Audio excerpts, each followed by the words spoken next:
We were in condition. We had the potential to win the race with Oscar. Certainly, he deserved that. He was fastest yesterday in qualifying in the sprint, and then certainly the podium was available for Lando, but we lost the victory with Oscar and we lost the podium with Lando. So definitely not the outcome that we wanted. Something to review in relation to the decision we made when there was a safety car at lap 7. As usual, we will learn from racing, and we will get stronger for the next event, which obviously becomes now decisive and even more important. Thank you for coming out and talking to us straight away about it. I appreciate that. We appreciate that. Was it a conscious decision not to pit, or just an error, or missed the moment? It was a decision. It was a decision not to pit, and in fairness, we didn't expect everyone else to pit. Obviously, when everyone else behind you pits, then it makes it pitting like definitely the right thing to do. Obviously, when you are the lead car, you don't know exactly what the others are going to do. There could have been a loss for Lando in pitting in case we were pitting both cars with the double stack.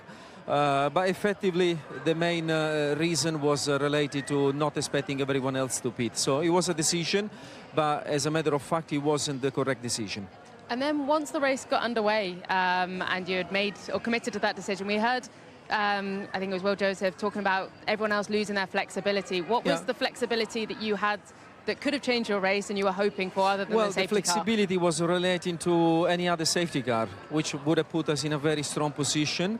That's the flexibility that Will was referring to. Like for all the others pitting at lap 7, their strategy was kind of prescribed. 7, 32, 57. But as a matter of fact, it worked very well for everyone stopping at lap 7. So ultimately, that's what it is. We thought that the pace in the car also could have allowed anyhow to open enough of a gap, but again, there was a much higher degradation, and therefore we couldn't exploit entirely the pace of the car. So not the desired outcome. And to put salt in your wounds, you picked the safety car up very early on in the lap, didn't you? It wasn't like you could get around here and maybe try to pit at the end of the lap. You know, in fairness, you need to have a plan, obviously, for the safety car to happen at whatever moment in a lap. Obviously, when it's so late, it doesn't even give you the possibility to check what's happening in pit lane, what the plan of the others is. So,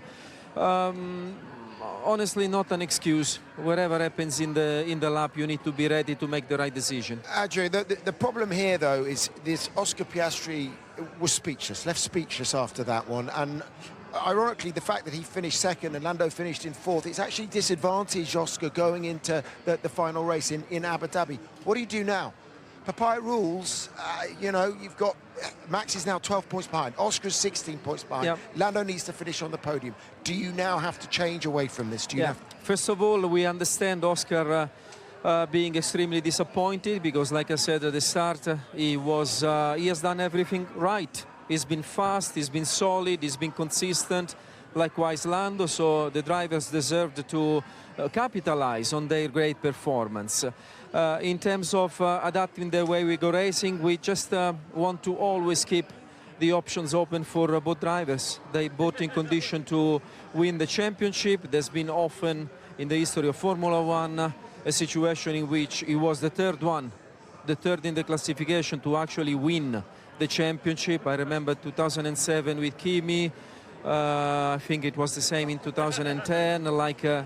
I think we have to respect the fact that Oscar he has his chances to win, and therefore we are gonna let them race. Okay, I'm just going to say goodbye to viewers on Sky Sports Plus. We're going to remain on Sky Sports F1. If you just remain with us for a couple more minutes, please, Andrea. But yes, we'll see you on Sky Sports F1.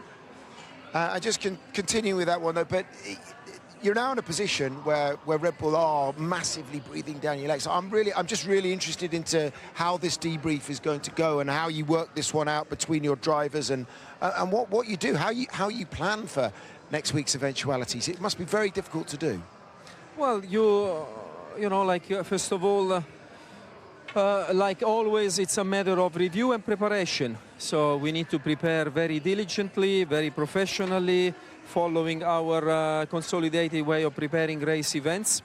And at the same time, I think some of the last events have given us some important information to process, review, make all the adaptations that are needed, such that from every single way of going racing, we are perfect. We need to be perfect because the competition is so high, our competitors are doing so well that if we are not perfect, we have seen this today, we have seen this in Vegas, then we may miss opportunities. We are still in condition to have the outcome of the championship in our hands. It's now up to the quality of our work to make sure that we pull off the performance and the race execution required.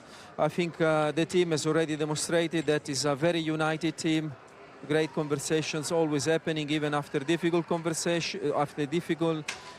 races. So even in this case, we will make sure that with Oscar, with Lando, with the entire team, we are prepared and we go very determined into the finale of this season. Appreciate you coming out and talking to us, Andrea. We'll let you get no into problem. that. Thank you. We'll see you in Abu Dhabi. Here is Lando Norris in the pen with Rachel. It could have been a 6-point gain. It could have been a 7-point gain that Oscar got today. It's only 6. I'm trying to find you a positive. But tell me what was going on in the car and the communications when everyone pitted under the safety car. Were you wanting to come in? It's tough. We just had to have faith in the team making the right decision. Always a gamble. I feel like we're the ones who took the gamble in a way. But yeah, I mean, now it's the wrong decision. We shouldn't have done it. Oscar lost the win and I lost P2. So yeah, we didn't do a good job today. But we've done plenty of good jobs in other races, and we won the constructors 6 races ago because of that. So no, not our finest day, but that's life. It's very magnanimous of you, but do you worry at all that by the team trying to play fair, you're both at risk of losing the drivers now? I know everyone keeps thinking that. It's got nothing to do with that. Well, if you could both come in, you would have double stacked, and you may have been compromised by that and kept out a bit. Sure. Maybe that's on the team's mind as well. Yeah, but he didn't come in. No, I know. I'm saying that maybe that's why they didn't. So going forward then, there's 12 points to Max. He is now the closest to you in this title race. What sort of hope have you got for Abu Dhabi, seeing the pace they managed to find today? They didn't. I think they were just as quick today as they were yesterday. It's just they did a better job as a team. They made the right call. That's all. So what would your message to the team be then after tonight? Just to review things, see what we could have done better, see why. Well, I think we already know why we didn't make the right decision. You can't get them all right, you know. So no, just do normal. Do their job. I do my job, and if we do that, we'll be fine. All right, thank you. You said you were speechless in the car. How are you feeling now? I've had a few minutes to kind of take it all in and I guess talk to the team a bit. I haven't spoken to anyone, but feeling pretty crap, as you'd imagine. Yeah, I mean, I don't really know what to say. Obviously, we didn't get it right with the strategy. I think the pace was very strong. I feel like I didn't put a foot wrong. Just a shame to not walk away with a win. Did you want to come in under the safety car? Were you asking to, or? I mean, I left it in the team's hands to decide what the best strategy was. You know, they've clearly got they have more information than I do, but yeah. Are you worried at all that by trying to be fair to both of you, that the team is risking the Drivers' Championship for one or other of you? I'm not sure today's decision was to do with that. I think we potentially just got it wrong, but I'll speak to the team. Max is now in that P2 position. There's a lot of work to do in Abu Dhabi. How do you reset? How do you pick yourself up and go into that weekend? And can you just ask the team, can we just throw it all out there, please? Can we just do this and not worry about each other and just go for it? We've got a third person in this now. Just drive like I did this weekend. That's all I can do. It was more than good enough to dominate this weekend. And if I can do the same thing next weekend, then I'll be a happy man. All right, thanks. Trajectory into that hairpin. And unfortunately for him, as it happens, he's then gone in too tight, too fast, ends up on a dusty part. Look at the snap of oversteer that Antonelli's got there. And that was a bit of a reprieve for Lando Norris. It gave him another position from Andrea Stella. Ultimately, the question has to be asked, why didn't they pit Oscar Piastri on that first safety car pit stop? Because that compromised his race, that dropped him effectively behind Max Verstappen strategically. And really, the question is, had Piastri earned the right to have that strategic preference by qualifying first and leading off the start. Back to you. Yeah, thanks, Kroon. Quite often when you think about it, go back to Abu Dhabi 2021, when you get a late safety car, you're in the lead, you don't want to give up track position, but it was so early in the procedure, and obviously on that key lap 7, Bernie, that, I mean, I don't know how they debriefed that. Martin was saying, actually, they just took the wrong decision. They're expecting others to do the same as them, but then every other driver came in. So, I mean, how will they debrief it? Yeah, it will be a pretty difficult debrief. I think, you know, strategy is one of those things, and we talk about it a lot. It's one of these disciplines where it's very obvious what you should have done afterwards. That's obvious to everybody, even, you know, the very novice strategists. I think when it's very rare that you take a strategy decision where you do something different to everybody else, and it's the right decision. Let's start with that. And I think when they go back and look at it, you know, they'd go, of course, they go through these permutations the night before. They go through, if there's a safety car on lap XYZ, what would they have done? Now, we're all sitting here thinking, if there's a safety car on lap 7, you've got 2 nice 25 lap stints to the end. When they looked at that permutation last night, they obviously thought that the majority of the field would not take that, so that they would be still in the strategy amongst others. Now, one of the things that they should have looked at is what if everybody did something different to them. Now, maybe they thought their pace would be better. Maybe they thought that they would be better able to gain those positions back later on in the race. But it will be something for them to review. What exactly drove them to not take in that safety car? And how can they change that going forward? And that's a big, big question. So I want to come back to you because I've asked Jamie and I've asked Martin. Has Papaya rules cost them, and what do they do now going to Abu Dhabi? Honestly, from our position now, if you just had Oscar Piastri on track, he had 2.9, nearly a 3-second gap to Max Verstappen. Yes, they're P1 in the pit lane, but with that 3-second gap to Verstappen, and then I think it was another 2.5 seconds to the P3, yeah. Ignore that that's a teammate for now. With that 5-second gap to P3, worst case, Verstappen would have been past him in his pit stop. So I don't understand for Oscar Piastri, if it was a standalone car, why you wouldn't take that decision. Now, for Lando Norris, it is more difficult because he has to stack with his teammate. He needs to open a little gap. How many positions is he going to lose? So if you ask about Papaya rules, then I think that in this instance, hesitation in stacking Lando Norris and holding him back from potentially achieving everything he could has hurt. Yeah. And they only McLaren internally know the real answer to that, so they've got a lot to go through. Funnily enough, I mean, not they do, but people will look at the first pit stops when they actually did do them, and Oscar got a slower pit stop than Lando.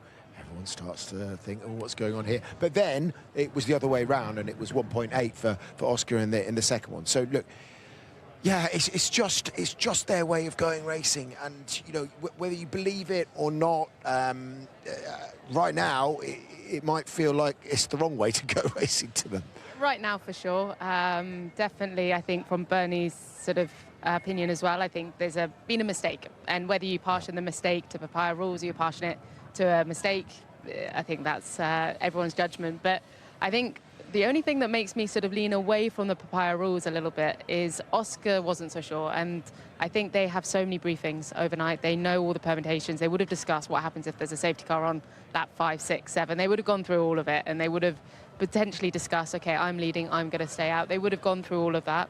And so Oscar hasn't sort of pointed any fingers yet in what we've heard on his interviews. And also, I think if he really felt against the team in that moment and cost him the win, I think he could have stayed out in his first stop an extra lap to force the double stack for Lando, to compromise Lando even more, but he didn't do anything like that. He never thought like that. So part of me thinks that sort of harmony in the team is still fairly good, and that's because I don't think they're blaming the team on Papaya rules at this point. Well, back in it, 12 points adrift of Lando Norris. Let's hear from the Dutchman.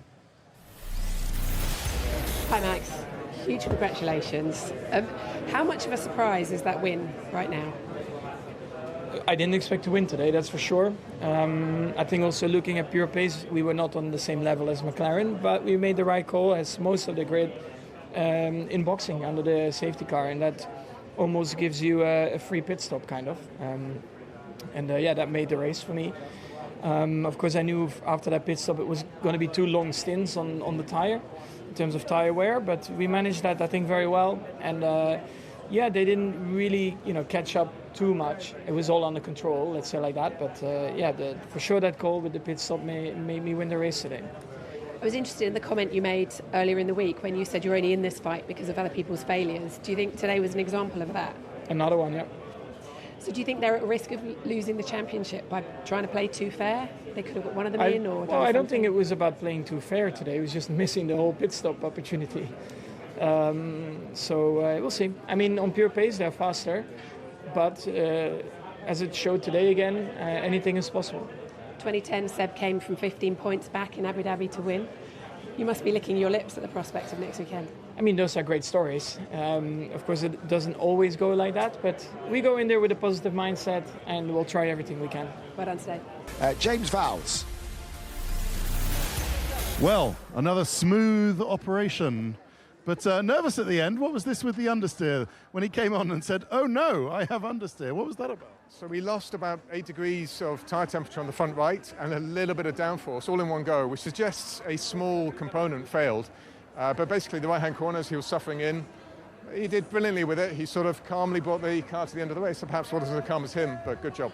And what made the difference today? Obviously, you made the right call on the strategy, but really it was the qualifying performance and then not gaining a place at the beginning. I think George gained a place. Yeah, so it was the beginning of the race, and then in the pit stops, the team did brilliant pit stops, and we actually released into traffic and gained another few positions there, and that was the key to the race today.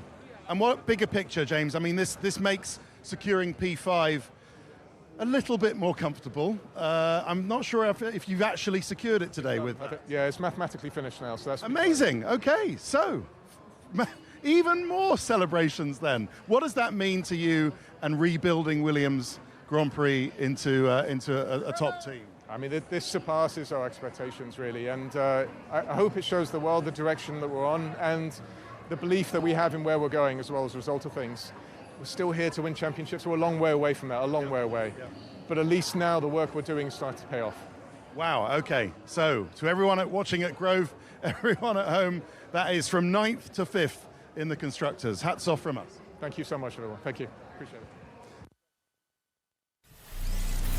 Carlos, I heard a whisper this morning that you had a really racy setup, but I didn't realise quite how racy.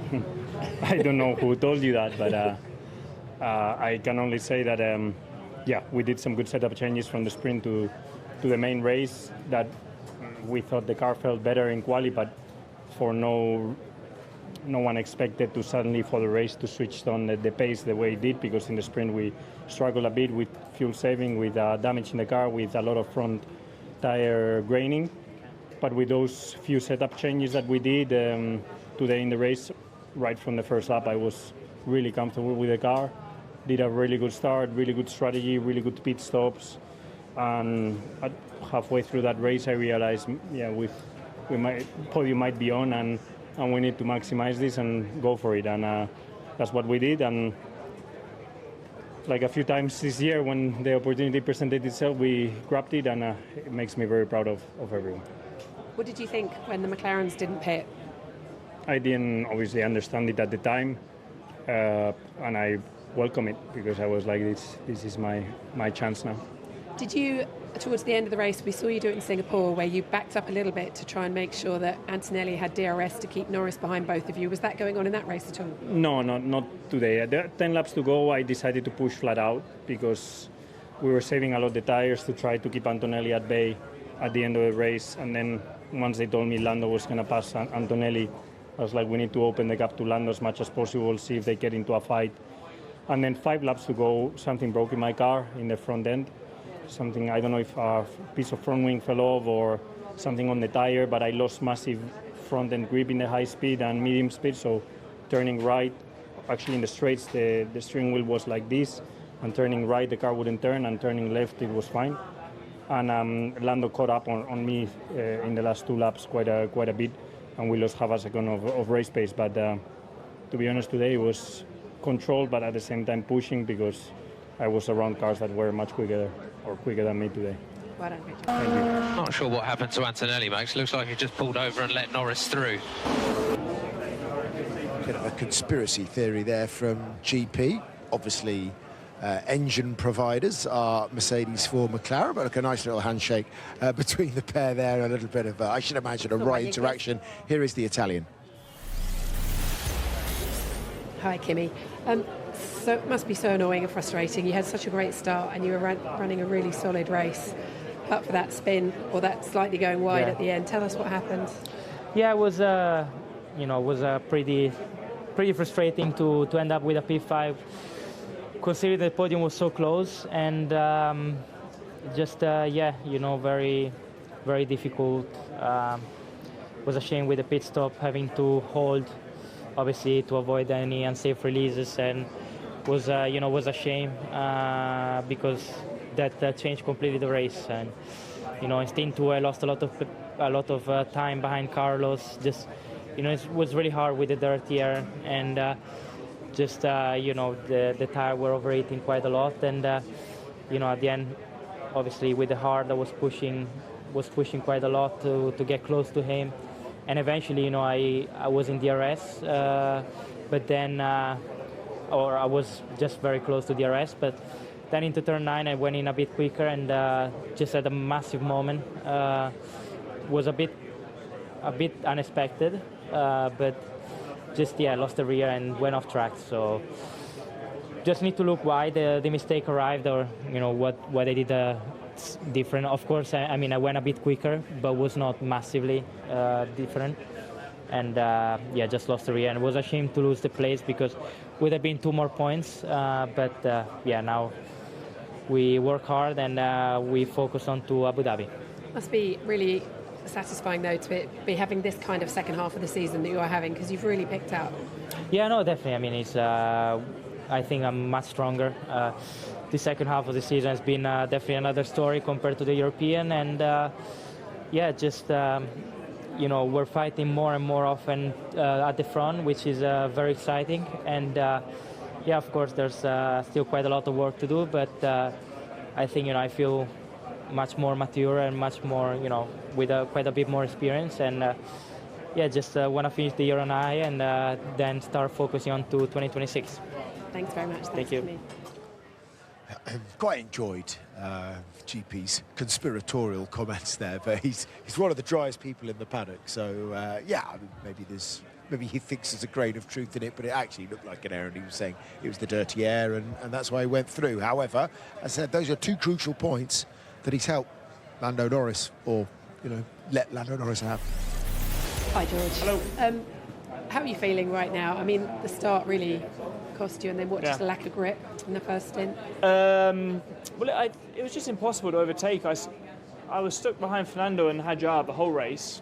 I didn't think I was actually that much quicker than them because I couldn't even stay in their DRS. And when Hadjar got the puncture, I went 1 second a lap faster in the last 3 laps, and we were the quickest on track substantially in the last 3 laps. It was just unbelievable. It's a shame. The start determined everything, and obviously the lap safety car, you couldn't have written it if you tried. Was there anything more out there today? I mean, your actual start, you dropped down to P7, didn't you? Was there anything wrong, or was it just a slow getaway? I only lost one place at turn 1, and then wrong. It was just pretty bad, to be honest. I think there's no grip on that inside. Lando lost the position, I lost the position, and then got it wrong in turn 2 as well. So I think realistically I was lucky to get past Fernando, lucky to get past Isaac. Obviously Carlos had a pretty flawless race. Yeah. One of those days. One of those days. Thanks, George. I feel fine. Had a good first lap. Made some places up, and then was really unfortunate under the safety car.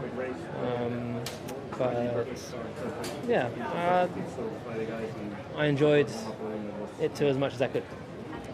So there's one more race in this Ferrari, and that's the end of your first year with Ferrari. What have you learned from it, and how much has it challenged you, do you feel, this year? Definitely has been the most challenging year, both in and out of the car. There's been, I've got so many notes of in terms of things that we need to improve on. And time will tell whether or not we act upon those things, and if we keep hold of the things that are good and change the things that are not, and there's plenty of those, but there's literally no reason why we couldn't fix those if we just put those into action. I'm hopeful for us making progress. Thank you very much. Hi, Charles. Yesterday you said there's zero performance in this car. Did you find any more performance today in the race? No, I searched for it, but I still did not find it. It's very frustrating because I've tried many things, but there's not been one lap where I was fast. So, yeah, again, very frustrating. Are you looking forward to seeing the back of this car at the end of next weekend? Yes and no. I mean, yes, for sure. But at the same time, I'm still looking forward for the last race and try and finish on a higher note, because it would be quite depressing to go in holiday with a race like that. So I just hope that we can finish on a more positive note in Abu Dhabi and then look forward for sure next year's car and forget about this year that has been a very tough one. Christmas can't come soon enough for them. Well, it's kind of like Charles says. You want to end on a high. You actually kind of want to end on a high, and it's very frustrating. Although, to be honest, Christmas now for everyone in this paddock isn't going to be much. They get there. How much time do you get off? Yeah, well, they're already building next year's car, and they've only got like a week off. A week off. Properly off, and then straight back in. Yeah, got the turkey in a big way. Should we go up and finish by going up into the press conference here once again from Max Verstappen with regards to that decision by the McLarens not to pit? I thought at that moment that there was a big chance of winning it. Yeah, I don't think about losing. That's not in my head. I think about how to win. It's one of those years where, because he's been so far back, as you were saying, he is almost horizontal, as Martin was talking about. I wonder if that in itself, when you've got a guy who's as good as he is, coming up on the rails and just saying, effectively, I don't, give a whatever stuff. He's being completely himself, but equally, I think he knows the impact. He knows exactly what he's doing. He knows him acting like that. It winds everyone up, and it's winding McLaren up, and it will wind Lando and Oscar up. Whether they bite at that or not, I think now they know how Max is. But he everything he says he's going to do, he does, and I think everyone has to respect that. I don't believe he doesn't care, because I think he absolutely does care, and I think he's going to be giving it everything. He'll be working so hard between now and Abu Dhabi. I think in his relaxed nature and his kind of now what seems to be horizontal nature, don't get lost in the fact he is one of the hardest working drivers on the grid, and I think he spends a lot of time in that engineering room and a lot of time with the guys on the simulator, and he'll make sure that that car is where he needs it to be to try and win that world title. When he said coming into the weekend, if I'd been in a McLaren, the championship would have been done weeks ago, and then Lando didn't bite, but he said, he's entitled to say what he has, but effectively they're aggressive at Red Bull. They like to play the mind games. Do you think they'll be amplified this week? Yeah, of course. Max, to pick up what Jimmy said, Max is a phenomenal talent. Phenomenally talented. He can get the qualifying lap done. He's got the most out of that car of the day. We spoke so much about people in the race making mistakes. He didn't make a mistake. He got it done when he needed to. And he does the homework in the background, because he knew under a lap 7 safety car how he was expecting the rest of the race to play out. He wasn't on the radio saying, what do you think the plan is from now? He knew what the plan was from then. And that is just someone who properly understands what the strategic implications of everything that happens is. And that doesn't come every day. Not everyone has that ability. And that is, even just the way he says it there, he goes, as soon as I seen them not pit, I knew I could win it. I knew I was going to win it. And that is getting under the skin. Let's go back to momentum. We talked about Lando having the momentum. I mean, he's still in the best position, you'd think, but it's very much Red Bull now. To have that and Max, 4-time world champion, going for a 5th, yeah, God, I mean, it's difficult to pick a winner, but I'm going to ask you to do that. Who do you think from here is going to win it in Abu Dhabi, Jamie? I think it's Lando's to lose still. He really still has the rein on it. Max has to still do quite a lot in terms of he can win it, but Lando only has to finish in the top 4 or 5, I think it is. So Lando is still his to lose. But to be honest, he had a difficult weekend this weekend. A couple of mistakes in Q3s, the race, a couple of mistakes. He's going to have to bounce back from that. I'm going to say Lando. But I've got to put my mic up. Sorry about that. I forgot. It's your first time, It's my first time doing this. And you're going to say Bernie? Well, I sort of agree with you. I think it's Lando's to lose, but to caveat that, if Max wins, I think this will be his best championship because of the year he's had. I'm not reeling him out. It's incredible. I can't wait. We're not going to have you with us, are No, we? I'm not. Well, look, I hope you enjoy it from home, if you can. Thank you, Jamie. Thanks to Bernie.